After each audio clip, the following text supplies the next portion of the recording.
I remember where I was when I heard this interview about missing nuclear warheads after the fall of the Soviet Union. Yeah, especially from Ukraine. Ukraine, yep. And I think 80 or so. And so they've tracked down almost all of them. Yeah, and I think there's just this one rogue one, if you will. There's this one out there apparently still unaccounted for, but this guy in the video, I'll have to post this on X so y'all can see this guy. In fact, I think I did yesterday, as a matter of fact. Anyway, this guy's had his hands on this nuke, touched it physically. And so what he's afraid of is that the nuke is somewhere in the New York City metropolitan area, right. and these drones are actually searching for the nuclear signature. Correct. For the radiation. Correct. And so his buddy or his contact in the business, of course, spent a fair amount of time trying to get people in the government to wake up. So wake up. It's here. If that's what it is, which I hope and pray it isn't, but if this was the case, then what would the government say? They can't come out and say, you know what? There's a missing nuke, and we think it's in the New York area, and somebody's about ready to set it off. So these drones are searching for the nuclear signature. That would cause such an unbelievable panic. I mean, they can't do that, right? Okay. What would you do if you're the government and that is the case? So as this theory becomes more and more popular on social media, that is what is happening, then you could see panic arise out of that. But you could also see if there are terrorists, are bad guys who are planning something like this, maybe now that this is starting to get traction, this theory, you could be speeding up an attack. Yeah. God forbid. Yeah. So I don't, honestly, I don't know. Yeah, where do you go from here? This all sounds like the perfect example of the greatest TV show 24. Oh, yeah. Yes. Every time you explaining that, I was editing back here. I was like, wait, I feel like that's one of the plots of 24. George Mason is a hero. He may be tough to work for, but man, he's a hero at the end of the day. Remember that? Flies that plane. Yes. Oh, yeah. Yeah, he did. I guess it's no spoiler alerts at this point. No. George Mason. Greatest name for to call Jack Bauer, please. I mean, the series is 20 years old now? Oh, yes. It was like right after 9/11. Even I saw that. Yeah. Uh-oh. I knew we'd hear from him. Uh-oh. I knew he'd enter the studio. Have to. Come on in. Jack Bauer just walked in. It's too late now. Jack Bauer walked in. I'm just listening to you as I'm doing my show prep. And this is absolutely well, let me put it this way. We've been saying the time between the election and the inauguration is the most dangerous because the elites want a global war. Yes, they do. All right. And they want to throw Trump come what may. They don't care what they do to the country in the meantime. So let me ask you this. What you were just saying, you can't say we have nukes. Right. You can't. Right. But let's say it's a nuke, but not a New York City destroying nuke, not a Hiroshima nuke, right? But a nuke that takes out, lower Manhattan. Like one of those strategic nuclear devices. The one on 24 in L.A. was pretty contained. To say it's a dirty bomb, okay? Kills a bunch of people, okay?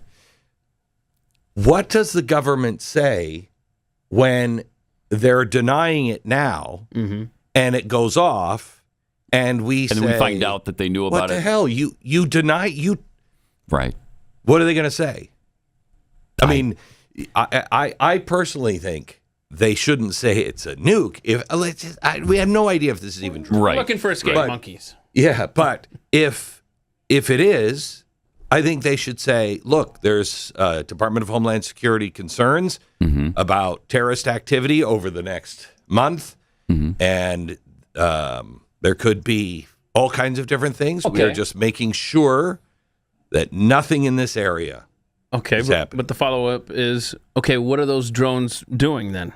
What are they searching for? They're searching for... Monkeys on the loose. Monkeys. With bird flu. Yeah. Bird flu monkeys. Oh, we got They're the flying monkeys from The Wizard of Oz. And then before you know it, we got lockdowns part 2. Yeah.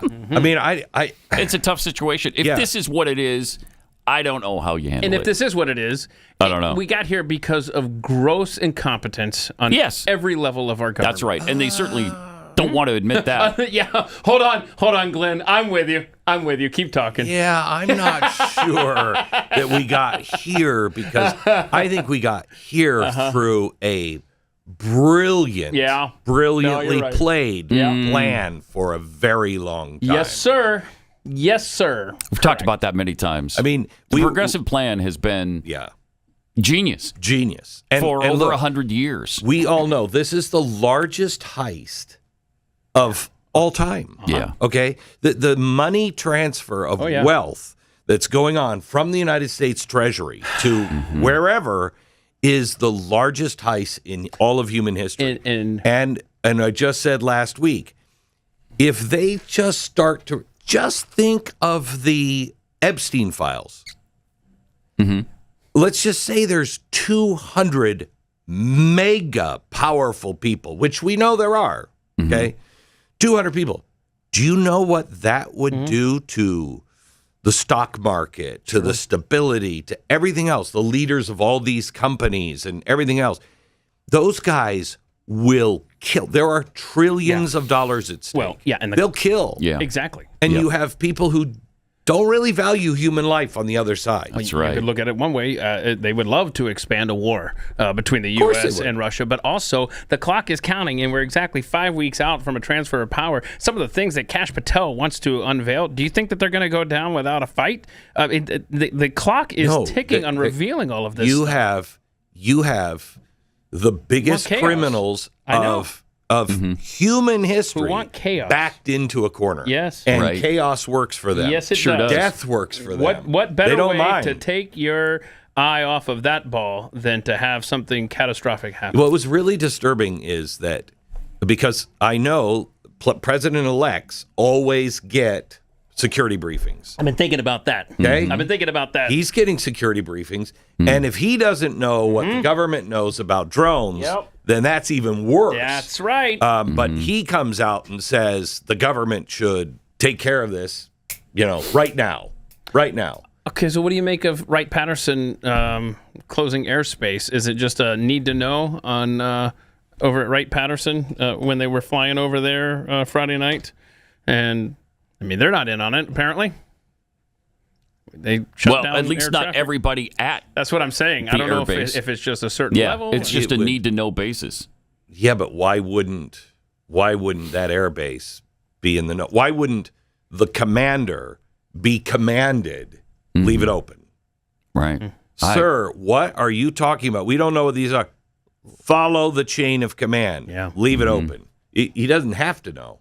So then it makes you go back and go, all right, whose drones are these? But is anybody left that doesn't believe that these are our drones? Me, I could be there. Really? You could talk me into it. That they're not ours? Yeah. Yeah. Oh, boy. You could talk me into that. So what's worse? Enemy drones just surveying the nation or our military surveying for radioactive materials? They both kind of ended Pretty bad. They're both equally bad. Yeah. Merry Christmas. The only good scenario here is that it's overblown because people are faking videos. Yeah. Okay? So it's overblown. It's not as bad, but I don't believe that because Tanya's family called and said, with video, they're over New Haven. Oh, wow. Yeah. But I don't know what, she took pictures of it, but I don't know what those are. Yeah. You know what I mean? Yeah. So it's either overblown and everybody's seeing things that maybe, they're just looking for it now. And so they're misrepresenting it. Yeah. But that's possible. it is possible. It's possible. It's possible. I think the best case scenario is it's ours, and they're just out there testing. I don't know why they would do this over an urban area. I don't know why you'd do that. They had to shut down. What was? They shut down an airport. An airport in New York. You don't. Okay, you don't shut down. I think it was LaGuardia. I think it was. You don't shut down LaGuardia, one of the biggest. No, you don't. Biggest. I mean, they're landing planes in LaGuardia like every 32 seconds. Mm-hmm. You don't shut that down. Yeah. And the president doesn't at least come out with a statement. I said on Friday, the president should come out. If Donald Trump were, and we thought these were just, hobbyists, Donald Trump would come out immediately and say, you're dealing with the FAA and you're dealing with people's lives right now. Yeah. Stop it. You stop it, because we will find you and you will spend every day you deserve in prison. And the fact that they haven't done that yet tells you something. Tells you it's not hobbyists.